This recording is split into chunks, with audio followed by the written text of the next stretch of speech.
Okay, good afternoon. Yes? Okay, so we are in the last session, President's Forum. The purpose of this one is to relook at policy and future directions. We started this about 10 years ago, the idea of inviting policymakers, innovators, futurists to say, where are we today and where do we need to be? And over the years, we had a whole number of different topics. I certainly remember Mark, Alex, and a number of you participated on a variety of topics like drug pricing, you name it. Today, we're going to talk about health leadership in turbulent times. I don't need to describe to you why I'm using those terms, because we've been talking about this throughout the meeting. But we do want to think about science, medicine, policy, and trust in this new era. So the idea, of course, is to look at, from this group of experts, cover the area of spectrum of science, medicine, policy, and trust. And as you can see from the experts, they cover health and healthcare, public health, global health, biomedical research, and trust. So I'm very, very pleased to have this distinguished group of panelists with me. And I don't think I need to set the stage too much. I can go straight to those questions, but let me introduce them first. Of course, everybody knows Azar, the former Secretary of Health and Human Services, now professor in business and senior executive in residence at the University of Miami Herbert Business School. Welcome, Alex.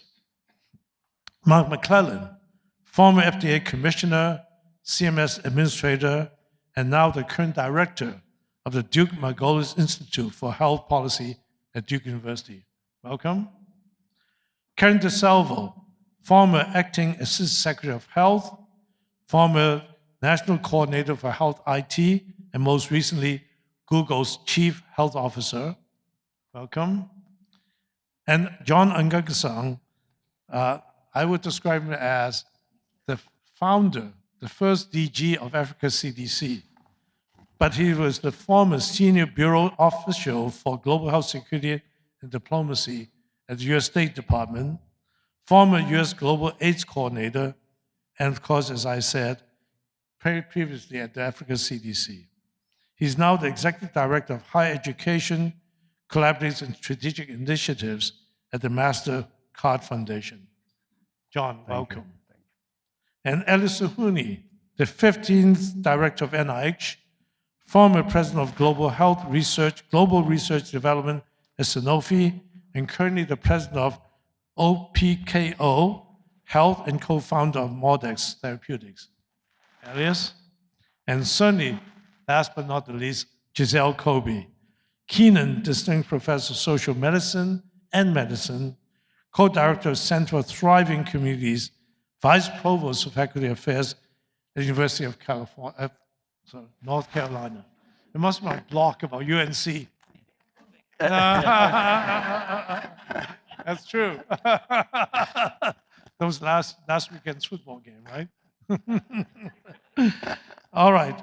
So let me just simply move into this. The whole idea here is forward-looking, nonpartisan, but constructive debate, and really talk about what's happening today and what we need to do about this. Alex, let me start off with you first. You know, I know you believe in this. Certainly at NAM, our mission is health for everyone, everywhere. And of course, in the United States, we know that we're not seeing this, certainly not successfully. And so I think if I'd like to have you think about where we are today, and particularly when you were the secretary, you were actively thinking about primary care, rural health, and many other areas. Can you just say a word how you see the state of healthcare today, and what you see we should be thinking about? Great. Is the microphone working okay? No? You have to hand it down. So, Dr. Dzau, thank you very much. It's an honor to be here as part of your President's Forum. Delighted to be with all of you. I would mention I'd say, three domains of turbulence that I think both present opportunities as well as significant challenges and threats as we go forward. The first is the issue of cost containment. With running $38 trillion of debt right now, without a serious discussion about tackling entitlement reform, running I think it's a $1.8 trillion deficit per year, spending more on debt service each year than we do on the Defense Department. At some point, I worry that the bond market and those who fund our debt will decide that they don't want to keep doing that. And that will then provoke a very serious discussion, possibly in a crisis situation, around things like Medicare, Medicaid, Obamacare, Social Security. That can lead to opportunity if it leads us, say, to finally pull the Band-Aid off and reframe how we pay for procedures and stop paying for procedures, move to value-based care and stop paying for procedures in our healthcare system and stop dabbling with demonstrations and experiments, just go whole hog. It can be a very troubling thing if what results is just blunderbuss across the board cuts without thought in it, which is always perfectly possible to happen. I think that this crisis comes not just, possible crisis around cost containment comes not just from the macroeconomic environment, but we're in this coming January, people aren't talking about what we're headed into right now. We have got Medicare Part B premiums are forecasted to be up 11%. Commercial insurance for employers is supposed to be up over 9.5% on average. The Affordable Care Act premiums are, I believe, on average going to be up about 19%. Part D would have been, I think, tripled with its premiums if it weren't for this subsidy program that was put in place to cap premiums at a $50 per month increase over the next 2 years, I believe it's going to be. And Medicare Advantage, while the premiums were kept whole, the utilization rates and the spending is so high that we're going to see significant beneficiary friction next year in terms of access, cost, and cost sharing. All of this, I think, makes for one of those possible perfect storms that leads to sometimes really bad thinking in healthcare financing. So that's cost containment. The second big turbulent issue I wanted to mention is the possible access crisis. Give you a story.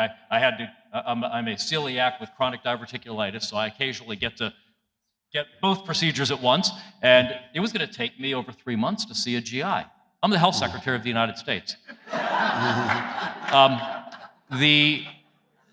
There's an access issue, and we Americans put up with our fragmented system. We put up with the cost. We put up with the out-of-pockets because we get what we want when we want it. If that bargain falls apart and we struggle to get access, I do worry people say, I'll take the single payer for third the price and give up the choice, which I don't actually have access to. And that comes up especially, Dr. Dzau, where you mentioned rural care, primary care. Our rural healthcare systems are just not really financially sustainable as currently organized. We can talk about some of the devices that we could try to use to fix that. We don't have enough providers. God willing, AI significantly enhances productivity of our existing providers to enable them to practice at the top of their license. I may offend some here, but we need nurse practitioners, PAs, doulas, midwives to be able to practice to the absolute top of their license, especially in rural areas. We need to be able to leverage centers of excellence in cities, and we can use technology to democratize access to better quality care, as well as to clinical trials, et cetera. You should not die based on the zip code you live in terms of access to quality cancer care, for instance. And then the third, I've been Debbie Downer so far. The third, I do firmly believe that we are in the golden age of healthcare if we don't kill it. We are 25 years into the decoding of the human genome, which actually makes a bit of sense that we're 25 years in, given the pace of drug discovery and development. But we literally, I think, are at the cusp of a complete and utter transformation of healthcare expectations for all of us here in the world. If, again, we can figure out how do we keep funding the discovery, one, so NIH issues, which I'm sure others will talk about. How do we regulate and approve these therapies? Are we flexible enough to be able to deal with single patient cures? We still have a system built for Lipitor. We have a 1960s regulatory frame. How do we adapt to make it so we can approve these new novel therapies? And then third, how do we pay for this? Because again, our payment systems were built for Lipitor. They weren't built for a sickle cell anemia therapy that cures somebody, but at a cost of millions of dollars. We haven't thought through any of these angles. So tremendous opportunity, but also tremendous risk in each of those three domains.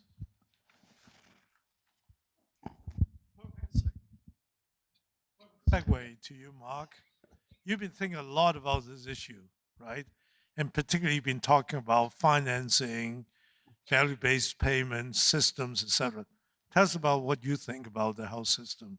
Well, first off, great to be here with, I guess this is your last President's Forum. I'm gonna miss these with you, Victor, but there's no shortage of effort here at the National Academy for taking on these challenging issues. I see Mike McGinnis in the front row, the consortium's work around advancing evidence-based systems, more important than ever. So thanks everybody for being here and for trying to stick with solving these tough problems. They definitely are getting harder.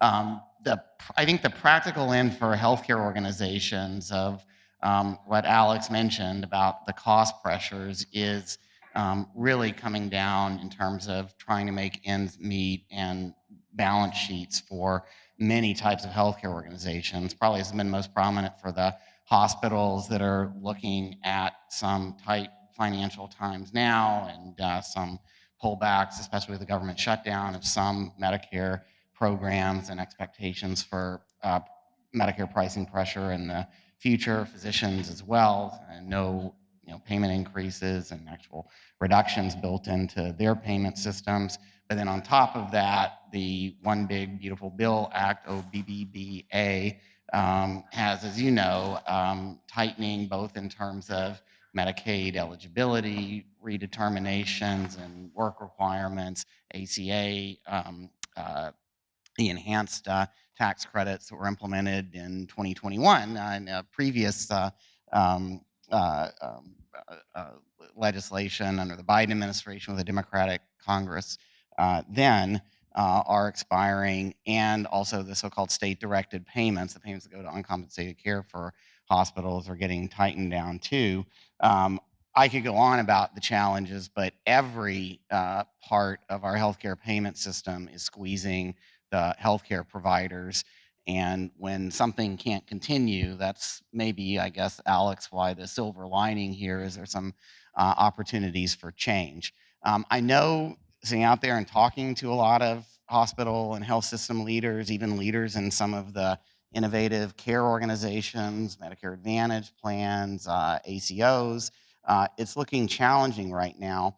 But I just want to highlight at least three areas where there may be a possibility for progress. One of those is a main theme for today, AI and technology. It should say here too that this is viewed by CMS as a leading opportunity. For those of you who haven't had a chance to work with the new CMS team, never thought I'd be saying this, my successor, Dr. Oz, actually comes to this job from an extensive business background and being a really good listener as well as a good communicator. And he took the advice from, I'm sure, this guy, me, lots of other people, which is around getting your team in quickly, having an experienced team there on day one when things like DOGE and other reforms were happening, so you could shape them and work closely with the career staff at the agency, who knows how to get things done. In fact, they brought back into the career staff some of the best people I've ever worked with in government, like Kim Brandt, who started out with me in Part D program integrity, worked her way up to be COO of CMS under President Obama, came back because there was an opportunity to really improve technology to make the programs work better. I remember a few calls with her after her first few days there. Hey, you didn't tell me about this that I was going to be getting into, but a very strong team there, and one that is moving forward like right now on a major health technology ecosystem initiative. If you haven't heard about it, look it up. It's about getting apps that are based on AI and digital technology into the hands of beneficiaries to help them with killing the clipboard, getting advice they can use to manage through a complex, uncoordinated healthcare system, and assistance with chronic disease management and prevention, particularly around obesity and cardiometabolic syndrome and everything that follows from that. And this leads into the prevention opportunities at CMS, which are also based on trying to leverage technology. CMS calls it evidence-based prevention, and with that, trying to figure out new ways to pay for prevention-oriented technologies that really work. Give you one example we've been working on in North Carolina. So I know you're not, I think he just has trouble, from Duke background, he has trouble thinking UNC. So the state had a waiver approved under Secretary Azar for paying for health, basically. Our Healthy Opportunities pilots, a program called Integrated Care for Kids that enabled a structured approach for private competing health plans to set up a system with a supporting infrastructure in 3 parts of the state to screen for and address health-related social needs like nutrition issues or housing or transportation, basically whatever is getting in the way of Medicaid recipients getting a lower cost opportunity to prevent disease progression. That program has worked pretty well. The state is in a bit of a budget crunch right now, just fitting in with its overall theme. So, what gets cost cut first? Well, the new programs, not the traditional way of doing things, but we're working through that. And thanks to these programs being around, we actually now have some really compelling evidence that integrated care for kids is about treating moms and kids together as a unit. If there's a health-related social need in one of them, it's probably going to be there in all of them. So integrating data systems that can help you identify rising risk kids and families, that can come from schools, it can come from juvenile justice. This is all data that the state has and needs to be handled carefully by the state, but can really help inform care. And the health plans and the providers who are involved in this program got together and said, we don't care if we can't do the extra PMPM anymore for this program. We're going to continue it. So I don't think these programs, these challenges are going to be easy to overcome. I personally have some worries, God willing, and here's what you said about the AI impact. I think it could be quite positive, but having been there when we, expanded preventive care programs before, or telehealth or electronic health records, I do think there's some lessons to be learned about connecting these new payments and supports to accountability for costs and outcomes. But I think we've got some opportunities to do that now. Well, I was going to give you this 5 minutes, but I have to ask you a question because this has come across extremely optimistic. But Well, let's I face it, did it? not every state have 1115 waiver, and not every state have healthy opportunities. Yeah. We also think about HR 1, massive cuts in Medicaid and others. Now, how are you going to meet those? Yeah, I think that's a great question. So there's 2 parts to that, at least 2 parts. There's the part that's focused on the extra, the enhanced subsidies, which if they go away, I think there's a new survey out from Kaiser Family Foundation suggesting for at least segments of the affected populations, more than 100% increase in premiums. It's big.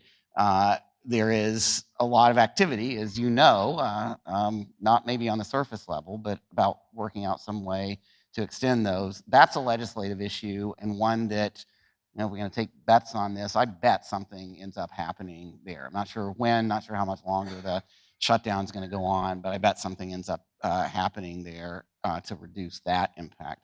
The rest on Medicaid is in 3 areas. One is the more frequent redeterminations. A second is work requirements. If you look at the implementation of those so far, I think it's fair to say it's been problematic. The states that have done it have learned a lot from their initial implementation, like Arkansas and Georgia. But I would say here that there's a lot of commitment on the part of CMS and a lot of opportunity that we haven't seen before, and we're trying to leverage this in North Carolina as one example, to use better data infrastructure to correct what I think many people are predicting to be a huge gap between the people who actually should be eligible for Medicaid and the people who will make it through the process and the determinations as they're implemented in the real world starting in 2027 to succeed. As one example of this, I'd point to an app that the CMS digital health team is piloting now in Louisiana and Louisiana and Arizona that goes directly to the Medicaid recipients, an app they can put on their phone that if they authorize it can ping their employment record data. So from IRS for people who have jobs with like regular wages, get a paycheck, or from some of the private entities like ADT that handles payments in the gig economies like Uber drivers, things like that, and automatically do a certification of meeting a work requirement or an income level. So those kinds of steps of kind of getting out of the silos and traditional IT infrastructure is something that I hope we can find ways to work together to close that big gap between what people are expecting can be implemented for eligibility determinations and work requirements and the like, and what is actually what actually might be able to happen based on what some states are undertaking. Again, this is a big priority for CMS and something that we're hopefully going to pilot and that the rural health transformation funds and things like that could reinforce. Yeah. Just one more point, that the hospitals are going to lose money from those state-directed payments. Those are payments that go to supporting uncompensated and undercompensated care. This is a strong pressure point for the hospitals to work collaboratively on finding ways to keep those patients out of the hospital, which the community-based programs like the ones I mentioned have proven they can accomplish. I'd like to come back to that, but let's talk another big issue, public health. I mean, certainly we'd all agree that if you look at COVID-19, how fragmented our public health system is between federal, state, and local. But on top of that, the recent, cuts to CDC, the disrupt CDC, the reduction in investment in public health, there's a lot of concern, right? There's a lot of actually cuts there, multiple areas which have to be locally implemented in those areas, such as emergency preparedness, maternal child health program, public health workforce. So, Karen, you led some of the most deep thinking about the future of public health. Help us think about this. Yeah, this is I'm good. This is turbulent times, but this is more like a Category 5 hurricane coming up the mouth of the Mississippi, heading towards your city, is what it feels like. It's what's so different about this crisis in public health compared to the last several decades, which have been more chronic, even during COVID, is that the acuteness of this is playing out in the lay public. And it's at the top of the mind for everybody that public health is being dismantled in different ways. Its level of lack of trust is at an all-time high. I know Giselle's going to speak more about that. There are many reasons for that, though part of it is public health has also lost its ability to be the purveyor of facts and truth. When I was at HHS, one of the things we did was go around the country and do listening sessions in community and with civic leaders, community leaders, businesses to hear what they wanted from public health. And the number one thing that always came up was they saw public health as the source of truth for facts and data. And because they sensed that they wouldn't have an agenda like a healthcare system might, or some other, even academia. And so that has made it even more difficult for our colleagues in public health. And then, of course, we're seeing this really significant brain drain out of the workforce, particularly the governmental workforce, but at all levels. And that started during COVID and has really continued. So, I mean, it has been a really difficult time, but I have to say, Victor, that of the more than a dozen public health reports that I've had the privilege of working on, including a recent one with Mark as part of the leadership consortium, we always open it by saying public health is in crisis. And what I don't want this group to think is that public health has been broken for a long time. It's been doing its job. It's just that it has been increasingly weakened over the course of decades to a point now where it is in many ways falling off a cliff. And for those of us in the field, it's extremely concerning. I think that all that said, many of those reports, bipartisan ideas, some bold, some more compromise, all kind of land on ways through. And as I reflected on this period of time and the acute on chronic crisis that we're in public health at the federal, state, and local level, and in academic public health, the reality is that there are still a number of domains, 5 of them, where we can take progress and action, and 3 of them are near-term, realistic, affordable, and already happening in many ways. Those include areas like collaboration. In the paper that Mark and I put out, we talk about public health as a team sport. And it is, in fact, what we do together as a society to create the conditions in which everyone can be healthy. Now, public health is a concept, and it's a broad ecosystem, but the reality also is that there's an infrastructure, there's a secretariat, call it what you want, but there's a governmental entity at the foundation of public health that has a statutory accountability and responsibility, and they're the only part of the healthcare ecosystem, governmental public health, whose job is to get up every single day, sometimes not sleep the night before, thinking about food safety, water safety, air quality, but also communicable disease, non-communicable disease, and work on attending to everyone's public health, no matter the color of their skin, no matter their zip code, no matter their income. There's equity at the heart of everything that public health does. And it is not the sole solution, but it's a critical part of the work to advance the public's health. But in this time we're in, what we're seeing is that, what I hope we're realizing is that CDC is a part of that puzzle, but there are a lot of other actors who can and are stepping up. We're seeing a fair amount of that at the state level, where some states have been coming together to create a shared policy, given that there isn't as much top-down federal leadership in areas of policy. Some states are coming together to try to reduce the burden of sifting through and making decisions about communicable, non-communicable disease policy in a way that harmonizes it for public messaging and also for action at that level. So these are a set of governors' alliances. It's also some private sector and academic efforts looking at vaccine impact and effectiveness.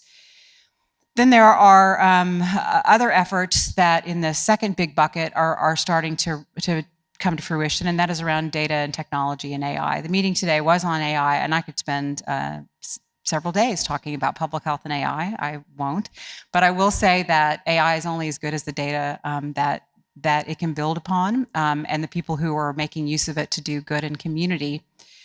The data paucity that we've been in is much worse. We've always had a situation where public health has been looking in the rearview mirror and not able to really forecast as well because it doesn't have timely, actionable, granular data.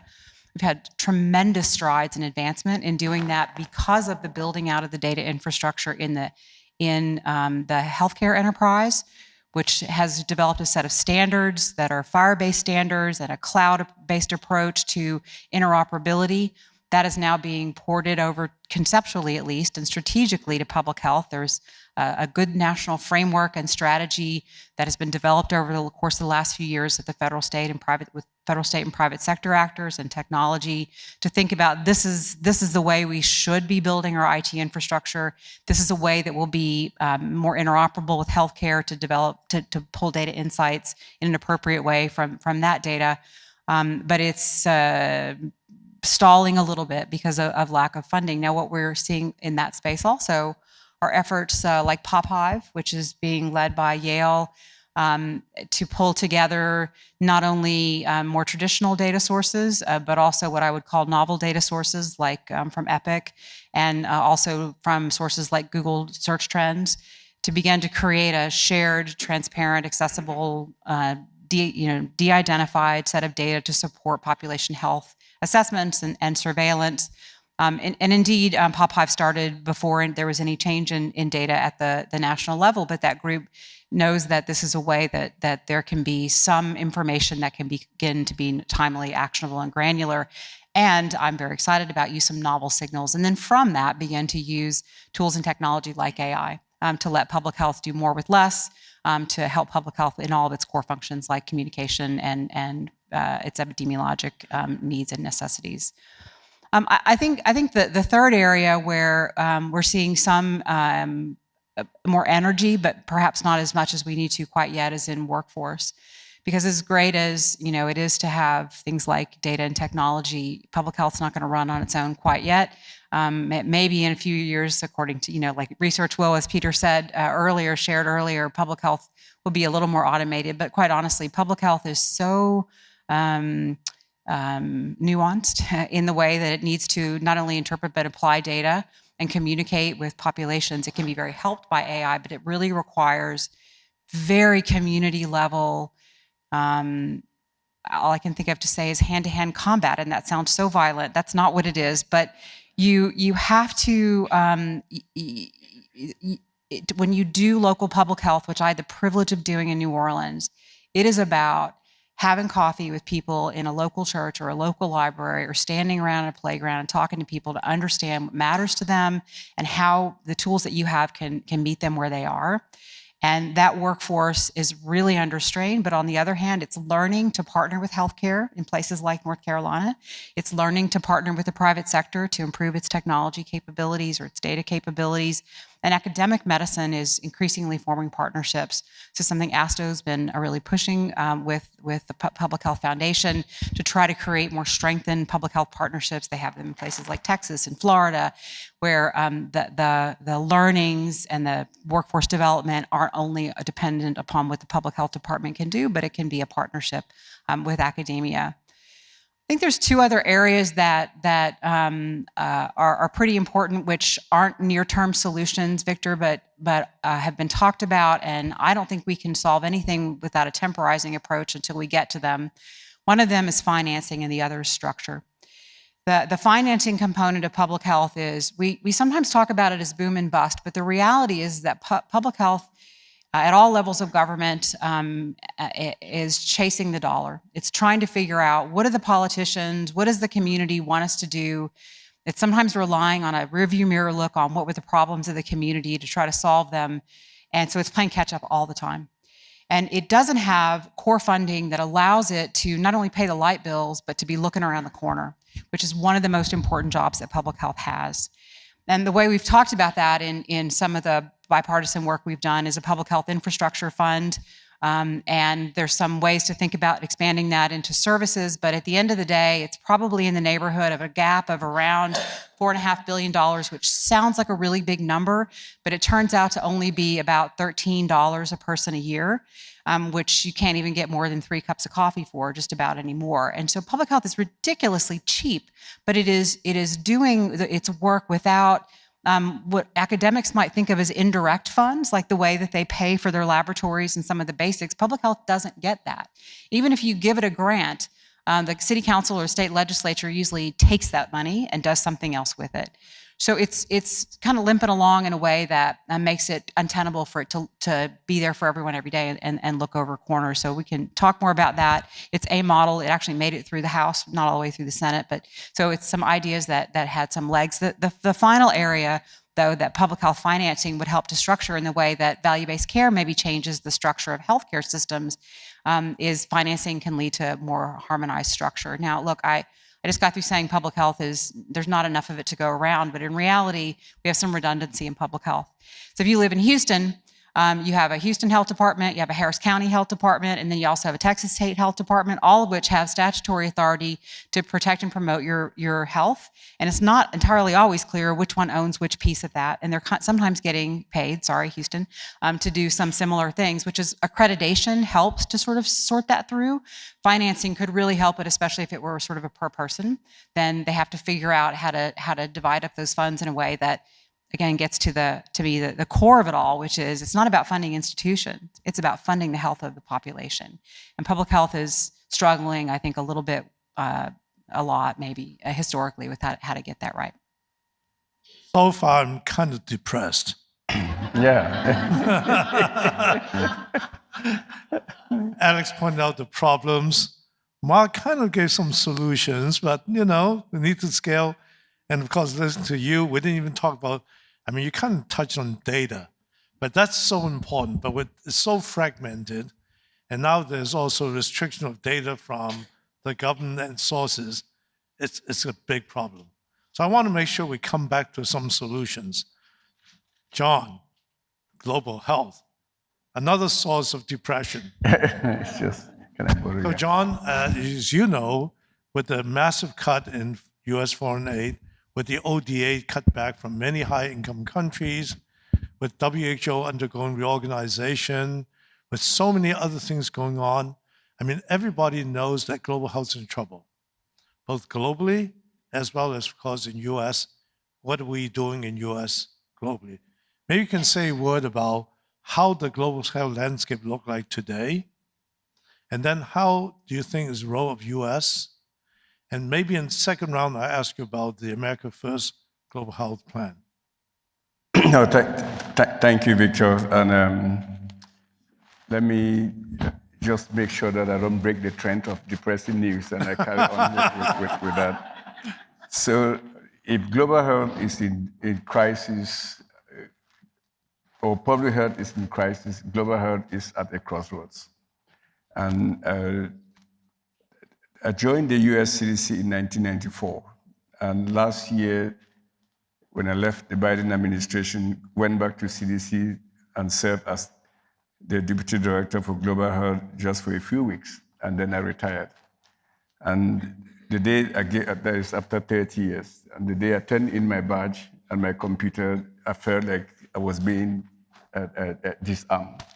And I look at the gains that we've made in public health over the years and global health, just amazing. We would not be here if global health and public health were not working hand in hand to eradicate smallpox. We would not be here if polio, global health didn't swing into action. Our life expectancy over the last 50 years is on this trajectory because of vaccinations and other public health measures. And we could go on and on with the remarkable progress. But we find ourselves at a crossroads in global health where we could either go anywhere, nowhere, or somewhere. And it all depends on how we manage what, after 30 years, when I left CDC, I did my own analysis. I said, well, I don't have the time to write a book yet, but what have I learned in global health? And I said to myself, after several weeks of reflection, that there are 5 P's that we must keep an eye on. One is, do we know the pathogen or pathology we're dealing with? Second is the population, the policy, the politics, and the partnerships. If you ruffle with any of these P's, you shake global health completely. So let me dwell with the politics. Because of good politics, the United States has been an amazing leader in global health, first without a second. In 2023, international health assistance, the United States contributed more than 32% in global health assistance. Second was Germany with 8% and Japan 6%. And if you even combine the contribution in global fund, that amount, the 32%, rose to almost 40%. Then you ask yourself the question, what good is that for us? Global health is local health. Global health is national security for us. Look at what happened during COVID. Look at what happened during COVID. COVID taught us many lessons, but I always think of 3 lessons that are relevant to the United States. That A is national security. Second is that our connectivity, we are more connected than we thought we were. Thirdly, that our common vulnerability is something that has nothing to do with whether you live in the developed world or developing country, and the inequities that we have in the society was just exposed during COVID. But our leadership has been extraordinary. We would not be where we are today in the world responding to HIV/AIDS if politics, good politics, was not exhibited by President Bush. I always consider President Bush as a hero in global health. without the President Bush stepping up and saying to Congress, today asked that, in quote, asked that we allocate 15 billion in fighting HIV/AIDS, the trajectory of HIV/AIDS will still be like that. It would not be like this. And we should be very proud of that. Without the United States leadership, polio will still be struggling with polio, malaria, and everything else. And again, as I've said, repeating myself, if we do that, it's not for others, we're doing it for ourselves. I think that is so important. I'm also thinking of diplomacy. Good diplomacy, what Secretary Blinken used to preach as diplomacy geometry, is so important. If the likes of Kofi Annan and President Obasanjo didn't step up and said, we want a global fund, we'll still be struggling with all of these diseases. So we find ourselves at a situation where, in the United States, where that leadership is shaking, and we should be very careful that the efforts and investments that we've put into global health, we do not intentionally throw that away.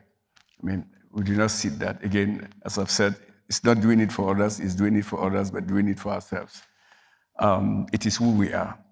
It is who we are. I say this as someone who was born in Africa, migrated, naturalized, and have served in the United States CDC for 30 years, as said, had the privilege to be seconded to the African Union to set up a brand new institution from scratch. Okay, that is the Africa CDC, which we used at that time to fight in COVID. Okay, then came back here and served as the ambassador for PEPFAR. So I know both sides of the story there.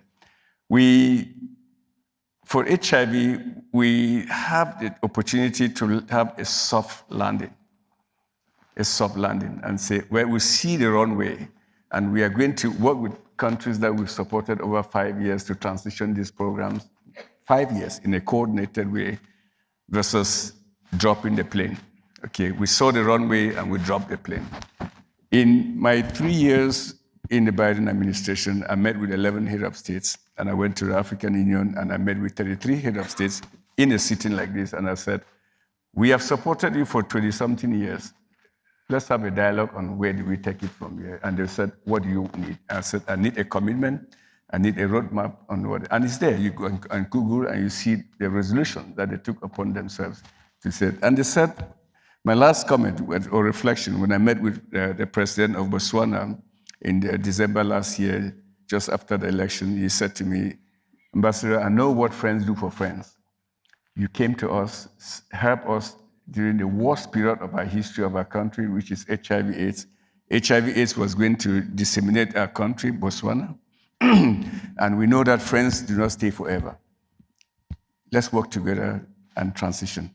Okay, that is a commitment that they were taking, and many of them were taking that commitment there. So I think that just to conclude that it is a choice that we have, and it's a plea at the same time that that leadership, extraordinary leadership that the United States have shown in global health means it is about global health security for the United States as well. And we cannot let that ball drop. Thank you, John. Elias, biomedical research is always in shining light. And Alex talked about transformative research, creating products. And yet, we find ourselves right now under tremendous stress, right? With the uncertainty of funding, with the, shall we say, tremendous pressure on universities. Now, you work on, you're NIH director, you work on the ecosystem. Help us think about where we need to be going forward. Right. So I think you need to step back a little bit and understand the structure of our innovation ecosystem. And I can tell you it's a complex but understandable system that is interconnected, interrelated. And I think what I'm going to tell you is that there's been a fundamental shift to such an extent that we are really facing what I call a perfect storm right now. Now, why? Now, at the end of World War II, you all remember that Vannevar Bush wrote a paper called Science, the Endless Frontier. And he took the example of what happened during the war when government, universities, industry worked hand in hand. And so the basic premise of Vannevar Bush paper was that we should break the barriers between government, industry, and universities and work together. That system led to 80 years of progress in science and technology, which has been extraordinary. Actually, I wanted to congratulate Secretary Azar because we developed a vaccine in 9 months, the COVID-19 vaccine, mRNA vaccine. That had never been done in the history of medicine, history of the world, thanks to Operation Warp Speed, which was his brainchild. I know because he tried to get me to work on it. So, no, but what I want to...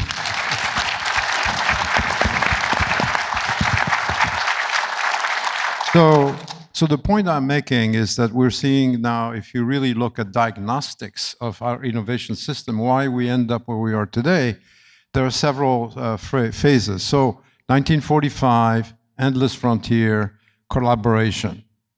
Fast forward, 1975, when I went to Johns Hopkins, I believed in two things. I believed that the innovation system of the United States was superb and the best in the world. I also believed that the healthcare system of the United States was the best in the world, right? Fast forward 2025, I still think that our innovation ecosystem is the best in the world, challenged, but best in the world. But then our healthcare system is nowhere near being the best in the world anymore. So when you look at the disconnect between what we've been able to do in science and technology, and here with members of NAM who are all aware of that, and then the disconnect with the fact that even the Secretary of Health can't get an appointment for 3 months, the patients are unhappy. And the trust is broken because we've been over-promising and under-delivering. At least from the NIH point of view, I can tell you that we do not have really the ability to influence the healthcare system directly, as you can hear about the complexity of who you pay for and what you pay for and so on. And when you realize that when you look at our statistics, they are terrible compared to OECD, correct? But if you look inside the statistics, we have some drivers that are socioeconomically driven in our healthcare system that make us basically suffer. Drug overdose, death, gunshot damage, death and injuries, and preterm pregnancy in single mothers in particular. If you take these three statistics and you normalize them to the OECD countries, you'll find that we're not so bad. So we have socioeconomic factors that no amount of research can fix. You need to really have policies to do that. So the disconnect between the two has generated distrust. Then you come fast forward, COVID-19, and all of a sudden you have an even bigger disconnect between what we said as a community of scientists and elite and experts and what the people perceived, right? Now, let me just tell you, as a little bit of a lecture here, there are six components to our innovation healthcare system, innovation biomedical system. 6, not more. But listen to me. Those 6 today are all under attack, all under challenge, all under stress for different reasons. They're not the same. So let me start with the fact that the Vannevar Bush system always started with federal funding. That's the head of the fountain, right? Without federal funding, there's no basic research. Nobody funds basic research. And basic research is the source of the knowledge that we use to discover new therapies and implement new approaches to healthcare. So when you look at that and you say, oh, well, that's part of the elephant. The elephant, if you think about it, has 6 parts. There's a tail, has 4 legs, and a trunk. That's what we have too. We have Trump. And that has made a huge difference. So let me say that the first was NIH. What is the NIH funding for, really? It's to fund universities. So that's the step 2, the second component. What do universities do? They do basic research, and they train the workforce of the future. That's number 2. Now, what's number 3? Now, I'll be surprising you. We are 4% of the global population, only 4%. We have 25% of the world economy. How do you sustain an economy like this with only 4%? Demographically, you're not in an advantage. On top of it, our STEM education is not that strong. Today, if you look at all graduate programs in the United States for science and technology, more than 50% of the students are non-US born. So what's my point? My point is the third leg is qualified immigration of talent that comes from overseas to back us up and reinforce the fact that we are not the largest population in the world. We have China with 1.4, we have India. How many students are in Chinese universities? 12 million. That's when they went from 300,000 to 12 million. We can't produce that many that fast. We only have about 3 million scientists and engineers, and they have about 4.5. So our competitive position for that third leg is damaged if you limit the immigration. If you charge H-1B visas for $100,000 each, you're going to have a real problem with workforce. The fourth element is industry. I said, government, universities, industry. Well, industry is under attack too because of pricing in the biopharma industry, and that's a bipartisan issue. Pharma companies, and Sector A is our nose, are under a tremendous amount of criticism because they charge more in the US than they do anywhere else. The fifth component is philanthropy. Now, philanthropy supports the fundamental structures of universities and their ability to fund themselves and continue themselves. However, those are under attack too. The endowments are now taxed. This had never happened before. In the big, beautiful bill, you have endowments now taxed at the 8% level, which reduces the ability to sustain your enterprise. Consequence of that is the sixth factor is venture capital, risk capital. The US has been the best in promoting the availability of risk capital. Today it's the complete opposite. They do not want to take the risks. They want to midterm companies. So creation of companies based on knowledge is challenged. So those are the 6 elements that all are combining to give you the perfect storm and the loss of trust, which we need to work on as a community here, as the National Academy. And I would just tell you one more thing, if I may. Amongst us here, in the conversation, in Congress, maybe less in Congress than anywhere else, at universities, we do not have our main mission in life, the patients we serve at the table, right? Look at our assembly. There's no patient group in here, right? I really believed, as an NIH director, that the most important advocacy group that allowed us to really sustain the NIH are the patients.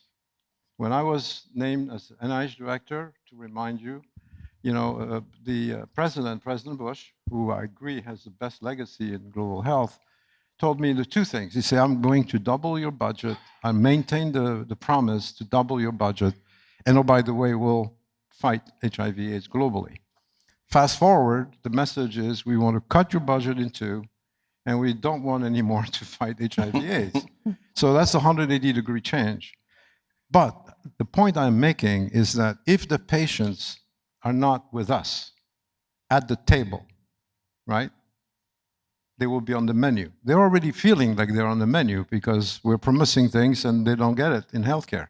So I would say that the solution is going to be to really reassemble us, understand the drivers of these decisions, which are disconnected. There's not a grand plan. It's coming from different angles. But I think we have to really work together with our main constituents, those who absolutely need the services of public health, and research, and science and development. So I stop right here. Thank you very much. Actually, it's a perfect segue. Giselle, the word trust came up repeatedly and throughout this entire discussion panel. And you're the expert on this. Help us address how we can repair the trust issue. Well, I don't know that I'm going to have all the answers about repairing trust, or else I probably wouldn't be on this panel. I'd be somewhere else. But what I will say is that trust is declining steadily of all of our public institutions, as Karen points out, and has been since the pandemic. We're at a not yet at a crisis, but we have a polarization in terms of how people are thinking about our public institutions, how they're thinking about science, and it's along ideologic and political lines. But we're declining across the board, regardless of political ideology. We know that lower trust correlates with poorer adherence, delays in seeking care, leading to potentially worse outcomes amongst our patients. And we also know, and this was my entry into this idea of trust, was trying to understand what are the ways in which we can build a research enterprise that addresses the needs and interests of racial and ethnic minorities in terms of the work that I've done. And distrust, mistrust, was my entry into community engaged research, and to really think about what would it look like to have patients, community leaders, collaborators at the table to study the things that they're interested in looking at. But why does it matter? Is this just a nice to have? Is it a feel good for us to know that people trust us, or does it really make a difference? The first is that it's truly foundational, right, into the ways we practice medicine, the way public health functions, and it has to do first with sort of a democratic governance. The science and medicine that we practice operates within a democratic society. The money that we're given and have been given, or at least used to be given, for federally funded research, require public input and consent. These are our taxpayers' dollars that are funding the work that we're doing, and this is a contract that we have with our patients, with communities, that we will be stewards of those resources.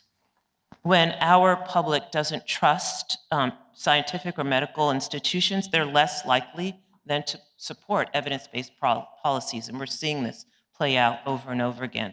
And this leads to this kind of feedback loop where the interventions that we are trying to implement can't be implemented, worsening outcomes, further eroding trust. I think Rob Califf actually very eloquently described what a patient told me in the beginning of this work that I started doing around minority participation in research, and it will haunt me to probably until the end of my career, which is, he said, if I do all of this to participate in research, given the way society's treated me, why would what good can I expect from this? We know that public health and patient care rely on trust. That individual patient care, we know that we are able to address issues of adherence, to think about the ways where our patients live, work, and play, and that our patients really have to trust us as providers to fully have a collaborative experience and to be able to support their care, to disclose sensitive information, to really entrust us with their deepest concerns, worries, fears. Public health interventions, the vaccine, during the pandemic, I think it was just on sort of incredible display, the erosion of public trust and what it meant and how it further endangered some of the most vulnerable communities in our society. The vaccine campaigns, screening programs, outbreak responses, all depend on population level trust. Healthcare faces numerous collective action problems: antibiotic resistance, pandemic preparedness, and health equity. And these require a coordinated response which relies on trust and public buy-in. And this is the social capital that enables the collective action that is needed to be able to move health forward in the public health sphere. And we're living, I remember someone from RAND actually asked a question. In a RAND report, they described this as truth decay, in an era of truth decay. And this was back in 2018, actually, and that this trust really helps the public navigate the difference between objective facts and truth compared to the misinformation and disinformation, information that's intentionally put forward. Melissa Simmons in one of the interest groups yesterday made sure to make that distinction, the disinformation that's intentionally put into our ecosystem to undermine and to lead to falsehoods. So what drives this mistrust? I think, as I mentioned, that not only the historical inequities, but the current day experiences in our healthcare system are major factors that are driving distrust. As that participant said so long ago, given the way that I'm currently treated in this healthcare system, why would I put my trust? What sane person would put their trust in a healthcare system that consistently creates outcomes that are disparate? And it's not just history, right? Communities with historical trauma have earned their skepticism through this lived experience. We've talked about ineffective institutions. We've talked about the depressing sequence of conversations that we've had so far in terms of the chaos that we're dealing with now. The incredibly, and on better days, I call it the very dynamic times that we're in. And the lack of responsiveness and the perceived prioritization of profit over patients all contribute to this idea of distrust. I also want to just touch on this idea of the misinformation in social media. We are in a moment where I was listening recently to Todd Rose on a podcast where he talked about collective illusions that's been happening and been described for over 100 years, but usually are geographically or had been geographically limited and dissipated. We're at a time now where these collective illusions are widespread. The idea that a small number of people, the figures that I've seen is about 80% of what we see on social media are generated by about 10%, and often the most fringe ideas. And this is what we consume. And we're in this ecosystem of a collective illusion that in that sense that we actually self-censor, that about 2/3 of us censor what we think and believe to try to fit in, to feel like we're part of something. And this is in our society. And so we're trying to fit in with only what we think is the majority, but it's only about 10% of fringe ideas. And I think that this is what we're seeing, part of what we're seeing in our, across social media. That 80% of this content is generated only by 10% of the loudest voices and not really representative. And Stephen Covey, so some of you all might remember the first Stephen Covey, 7 Habits of Highly Successful People. I felt like I was proselytizing when I read that book. I was going around and telling everybody about it. Well, his son, Stephen Covey, wrote a book on the speed of trust. And that was a phrase that was used pretty frequently throughout the pandemic to really describe what we could do in research, really would have to be limited by the speed of trust in communities that had been historically marginalized and experienced historical trauma. He notes that trust is an economic driver, that we're actually able to, when we have high trust, we're actually able to lower cost. He also describes it as a velocity factor, that with trust, things move faster, and without it, everything slows down. And several of the things that folks have talked about today sort of points to the sort of the two pieces that lead to both trust in institutions, individuals, in the market, in society. And that has to do with character and capability, ethical behavior, and demonstrated ability to determine results and to show results. And this is the place where I think that there's an opportunity to actually do something. As a healthcare system, as we think about our ecosystem of public health, I think this is the place where we can actually do something. When we think about how do we support and build trust, it really has to do with have we demonstrated our trustworthiness? Have we demonstrated the character of our innovation systems, of our research systems, of public health, in terms of global health, in terms of our payer systems? What have we done to demonstrate that trustworthiness? Are we speaking clearly and in a straightforward way? Have we democratized the data? What are the ways in which that we have demonstrated that we actually are in this for the people that are paying these taxpayer dollars? How are we thinking about AI when it comes to the most vulnerable, the ability to access some of these incredible innovations that we talked about today? When I practice in a federally qualified health system that can't even afford Epic, we're on a whole different platform. Where is the character in that? And that's where I think there's the opportunity. Thank you very much.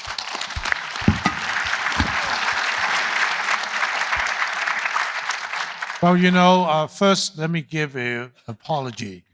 Given the time, I think that I'm not going to take any questions from the floor because I do want to come back and kind of close the loop, if you will, about leadership, because the whole meeting is about leadership, and we have the leaders here. So I'd rather hear from them, if you don't mind, what they think one or two good ideas that we need to do.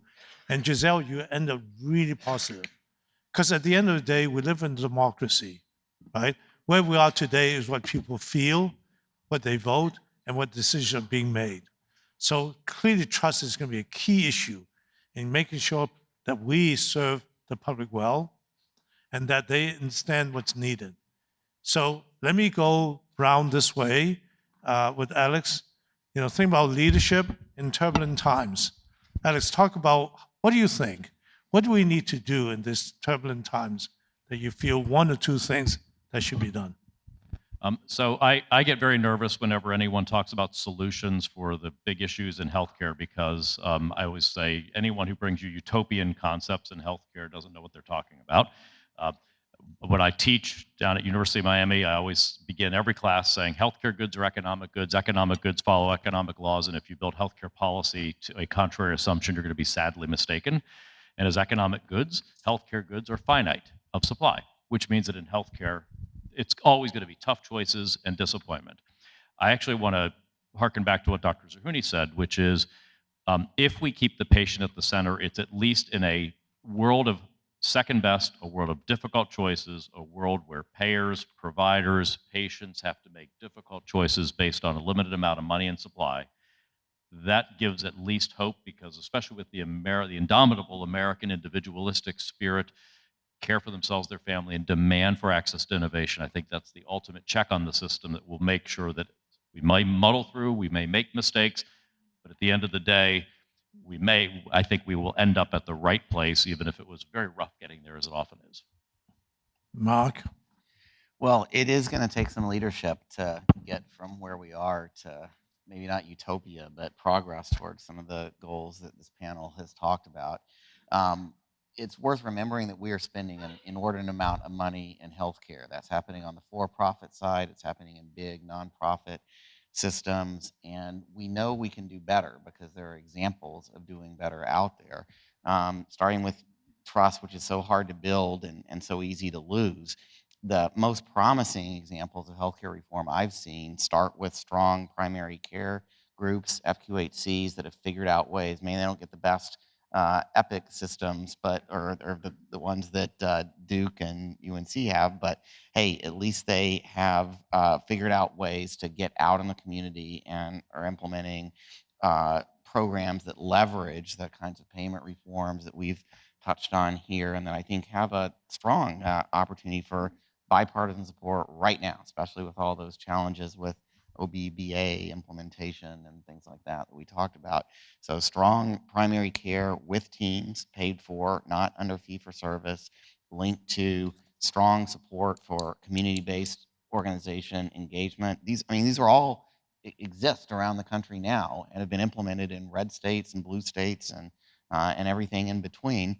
And then leveraging AI technology, not paying for it for the sake of paying for it or paying for it to help with your prior authorization response or to bill more services, but paying for it in a way that's linked to the outcomes that you really care about. That, along with the data steps that are, it's been a while, but they are making progress. I think there's a great foundation there. It is going to take leadership, though, from every established institution in healthcare to meet those patients that Alex was just talking about where they are and what they want and build out from there. Thank you. Karen? I'm in physical pain over here having to pick one thing.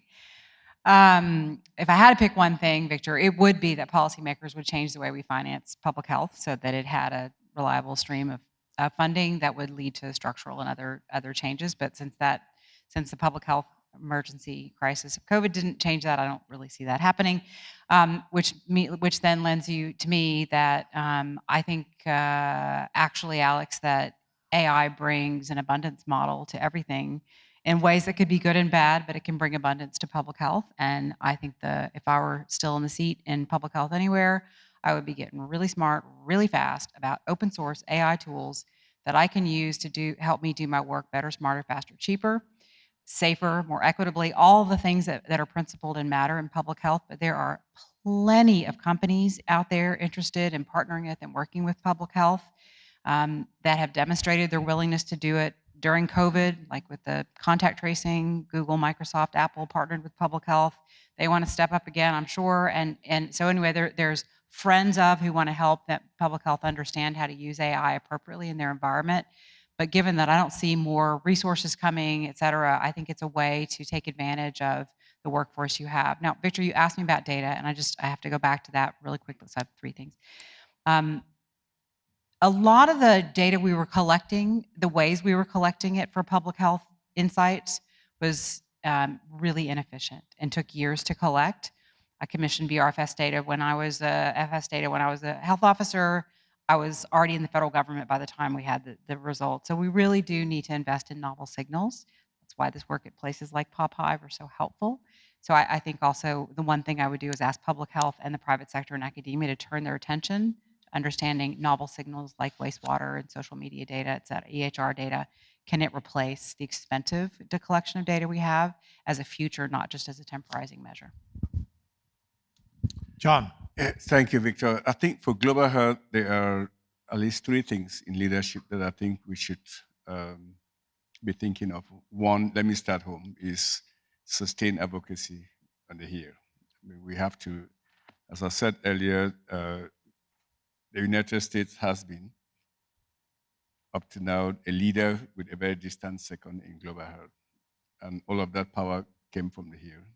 Sustained advocacy, that the here sees that support for global health is national security and is part of our diplomacy and foreign policy. I think that is one. Second is shift the focus so that it should really be about countries' sovereignty in health. The countries, our partner countries, not us directing what they have to do, but they're leading. I mean, that has to be, global health has enjoyed, has been a feast for the last 25 years, but it is in a famine now. And the only way you address a famine is that the leadership comes from the countries.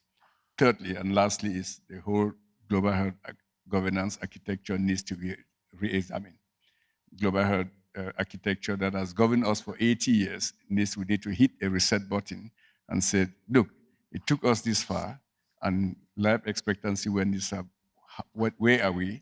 And when the current architecture was set up, the world was 2.5 billion, and we are 8 billion now. That same house that our grandparents constructed for us to live in is no longer fit for purpose. Let's reset the button and look ahead. Thank you, Elias.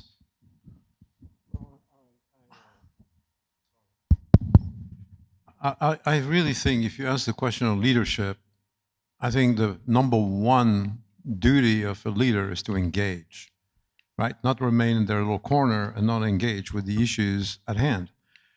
And the second observation I've made is that when you see an irrational result, when a system behaves irrationally in front of you, like we just hear, you may think that there are irrational people behind that are driving the system to irrationality. That's not my experience. My experience is that it was based on a series of very rational decisions by multiple actors, multiple vested interests, good-willing, and at the same time, the sum total of rational decisions has never been always rational. In fact, many times in policy setting and politics in general, it becomes irrational. So if that's the case, then we, as a community of leaders, need to engage with all of the components that drove that irrationality, right? And I can tell you that by engaging others in the field of biomedical research, I hear viewpoints that I'm not hearing here. That's our job. Our job as leaders is to create the forum where the conversation about global health can happen instead of having this valley of discontent and this valley of misunderstanding. Thank you. Giselle. So I don't know that I can give you one. I'm just going to talk and make it one. I think it has to do with communication. And I actually think that we are at a moment where we need to be intentional about the way we recapture the narrative. 10% of health-related content on social media are by people that are in this room. Folks that have the qualifications, yet those are the kinds of things that actually get a lot of hits. And where are we in that? Where are we in terms of contributing? How can we be intentional, even if it's an uncomfortable place for us to be? I do think that our communication needs to be transparent, to be able to sort of be clear and make sure that the public understands that uncertainty is not a bug, it's a feature of science, and that debate is not a failure, that this is actually the ways we actually come to solutions is by developing evidence to solve those debates. Because now, if there's uncertainty, it's, oh, well, they didn't know what they were doing or what have you, and it's framed in a way that we haven't actually explained the way science works for folks. We need to demonstrate and make a decision, I would say, to address the inequalities that people see all around them. Their experiences in the healthcare system, having to wait 3 months for a needed procedure when you basically run the show, is kind of crazy. And yet that's the experience that likely so many of us in this audience have had when we have access to the very best, where we can jump the line. So imagine the patients that we care for. Integrity in our communication, and the willingness to acknowledge that that there are things that can be fixed, because we are in a posture that's very defensive right now, that it's all great, it's always been great, don't look over here. But there are lots of things that need to be fixed, and we need to be out front and be collaborative in the ways in which we actually make those changes. And then going back to this idea of engagement, as I said, trust was the portal that I ended up in to community-engaged research, and staying close to the people where this work is meaningful and to help shape our agendas, I think is critically important. Thank you. And first of all, I'd like to summarize this, but first, join me in thanking this wonderful panel.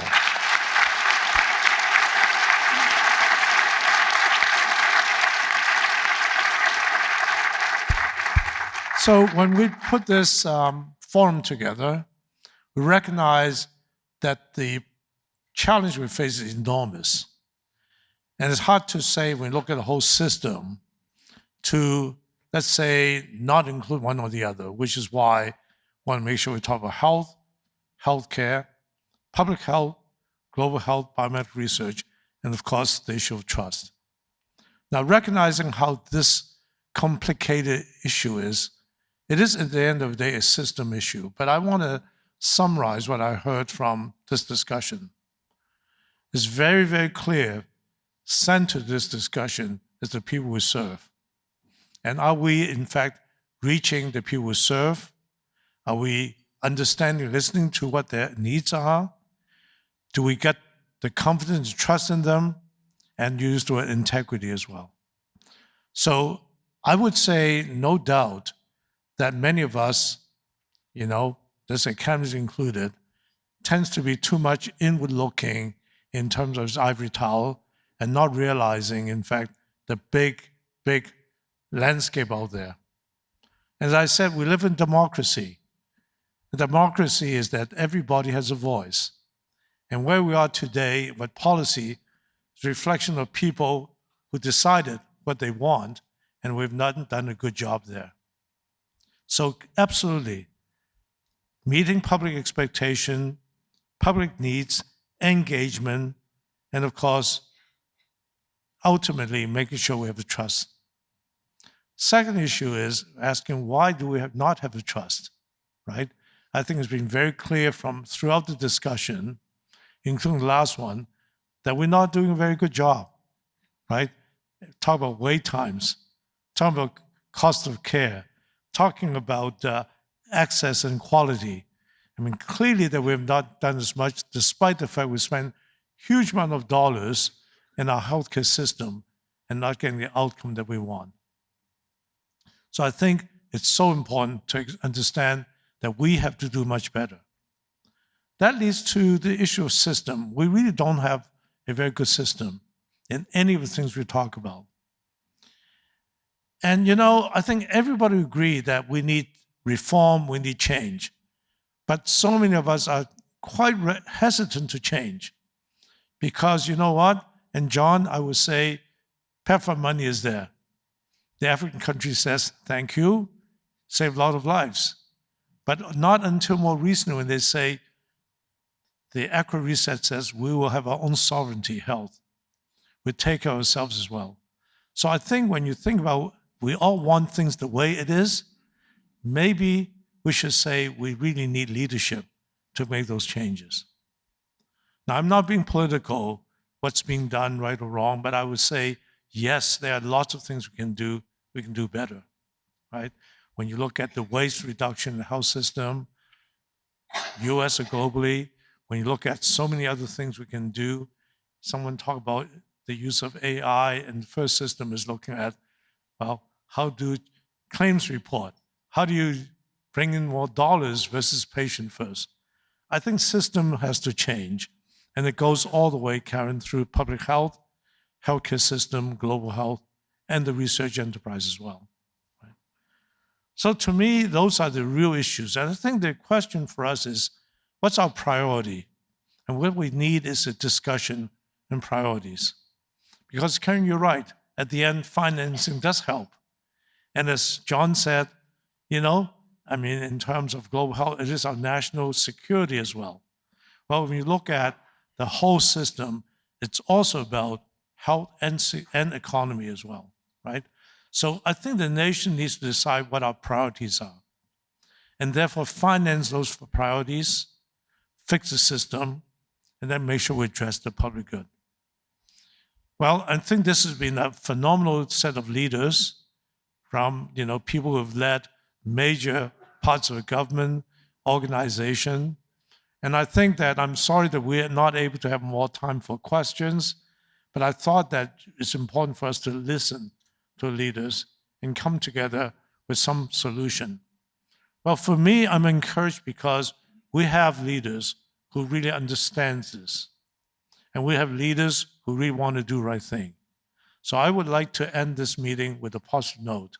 Let's go ahead and work together to improve our system, to serve the public, to listen to our patients, and therefore we'll have a democracy that works well. Thank you very much.